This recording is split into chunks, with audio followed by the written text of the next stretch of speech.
구성이 안 되지만 어쨌든 오늘은 독바이를 보면서 영화 오펜하이머에 대한 얘기를 하려고 합니다. 크리스토퍼 놀란 감독의 오펜하이머.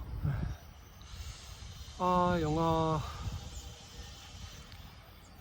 조금 어렵죠. 3시간짜리 영화라서 꽤 길었고, 전반부가 좀 힘들고, 핵무기 실험을 하는 그 편까지가 조금 힘들고, 거기만 조금 지나면, 뒤로는 좀, 법정 장면이 좀 길긴 하지만, 그래도 뒤쪽은 괜찮다고 봅니다. 근데 앞부분이 좀, 크리스토퍼 아무래도 전기 영화다 보니까 그 사람의 인물의 어떤 성격을 보여주기 위해서 과거부터 해서 과정들을 쭉 보여주다 보니까 좀 길고 지루하다는 좀 느낌이 있었고, 그리고 그 지루함을 조금 없애려고 음악을 무지하게 전혀 긴장된 상황이 아닌데도 불구하고 긴장되는 상황에 음악들을 막 깔면서 음악이 좀 과도하다 싶을 정도의 어떤 음악들이 깔려 있어서 그것도 오디오적으로도 꽤 힘들었습니다. 어떤 사람들은 IMAX로 찍었으니까 IMAX 영화관이나 MX 사운드가 좋은 MX관을 추천을 하는데, 사운드가 너무 좋으면 이거 더 힘들지 않을까 그런 생각이 좀 듭니다. 근데 IMAX를 본 사람들은 어쨌든 오펜하이머 표정이나 이런 것들이 좀 다르게 보일 수 있고, 폭파하는 장면이라든지 이런 것들이 세로로 길게 보면 좀 또 다르다고 얘기를 합니다. 이 오펜하이머에 대한 인물, 어쨌든 미국이 가지고 있는 약간 치부 같은 걸 수도 있습니다. 어쨌든 독일을 승리하기 위해서 핵무기를 개발했고, 그 마을까지 만들면서 철저하게 보안에 붙이면서 핵무기 개발을 진행했는데, 그리고 그게 일본에 두 방이 떨어지죠. 그리고 본인의 손에 피가 묻어 있다라고 얘기하지만, 트루먼 대통령은 징징거리는 제 앞으로 들어보내지 말라고 그런 얘기를 합니다. 근데 그 이후에 이제 이 사람이 어쨌든 이 무기를 개발하고 했는데도 불구하고 공산주의자로 몰리면서 그 거대한 맨하탄 프로젝트를 진행했는데도 불구하고, 그걸 뭐라 그랬지? 공산주의로 모는 메카시즘? 그런 걸로 이제 몰리면서 청문회를 받는 그런 장면들이 나옵니다. 그래서 이 사람은 어찌 보면 시대적 영웅이었는데 굉장히 위험한 것을 해낸, 손에 불을 가진 일종의 프로메테우스 같은 그런 사람이라 할 수 있죠. 그래서 영화 앞부분에 프로메테우스에 대한 어떤 그런 얘기들이 나옵니다. 신이 인간에게 불을 지어주면서 시작된 어떤 그런 이야기들. 논란은 약간 시공간을 굉장히 오가는 그런 영화들을 많이 만들었죠. 메멘토를 시작해서 배트맨 시리즈를 굉장히 다르게, 배트맨 다크 나이트,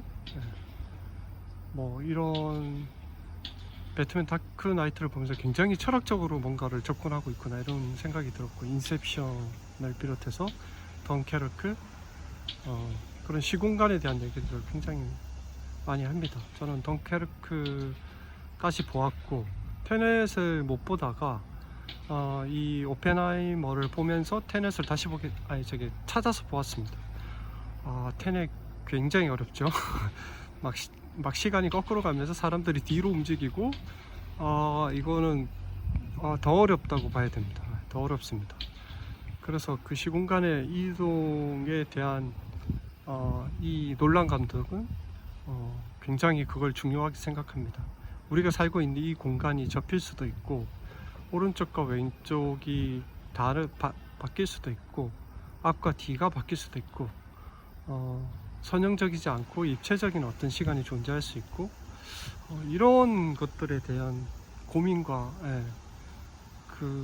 그런 영상으로 표현하려는 감독의 어떤 의지가 굉장히 강하다고 할 수 있습니다.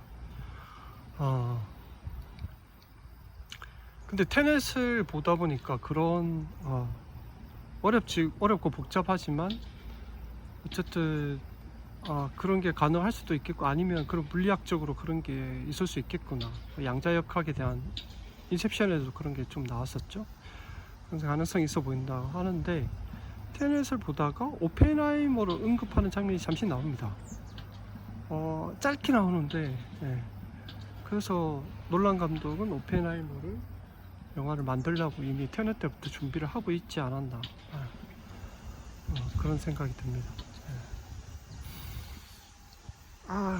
그래서 영화 자체는 이 인물에 대한 어떤 그 역사적인 큰 획을 그은 인물에 대한 어떤 고뇌와 갈등과, 그리고 역사의 한 획을 그었던 그런 장면들을 쭉 보여주는, 어찌 보면 인간 내면의 어떤 심리나 욕망이나 이런 것들을 보여주는 그런 작품이라고 할 수 있습니다.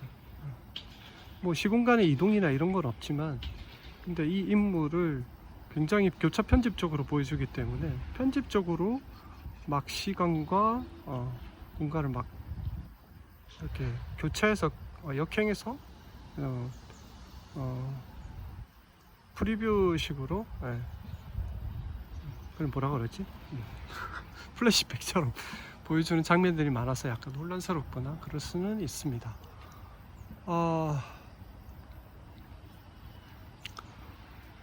그래서 3시간이라는 게 좀 길다.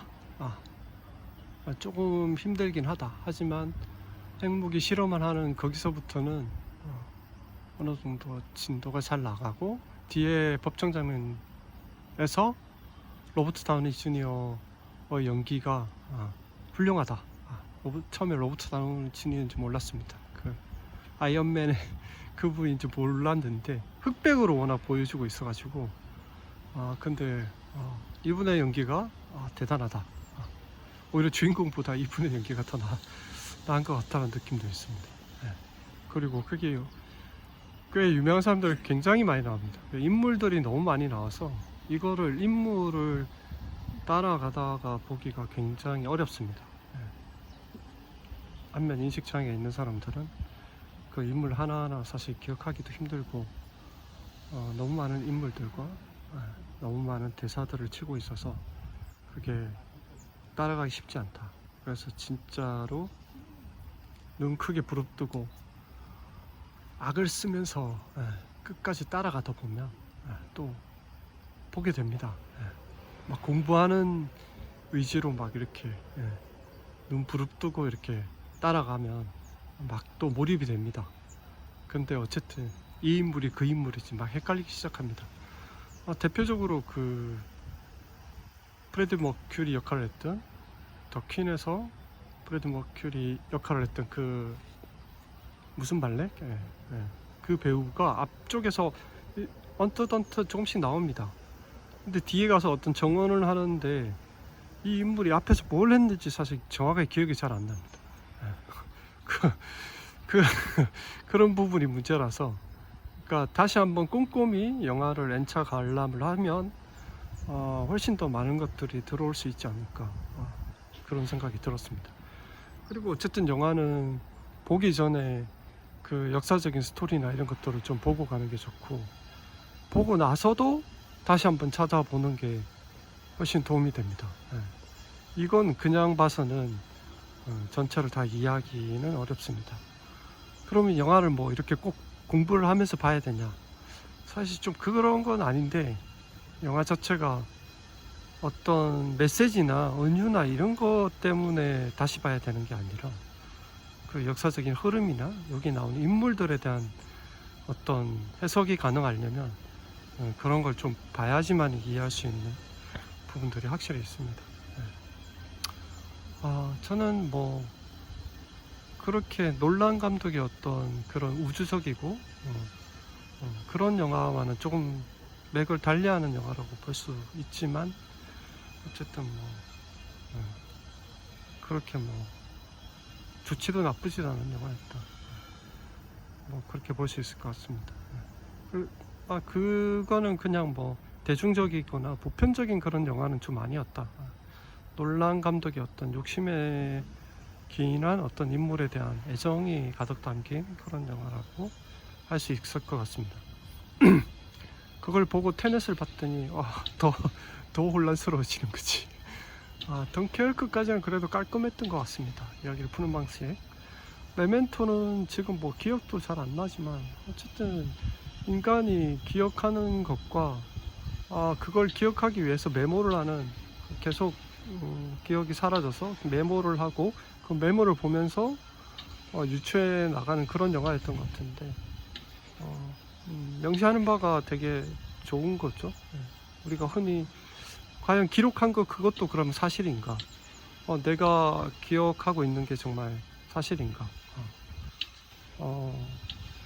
그런 생각들을 많이 하게 됩니다. 이 공간은 과연 우리 인간이 보는 눈은 사실 평면적이고 입체적으로 보려면 내 뒤에까지 볼 수 없으니까, 그리고 그 표면 뒤에는 또 다른 무언가가 있지 않을까?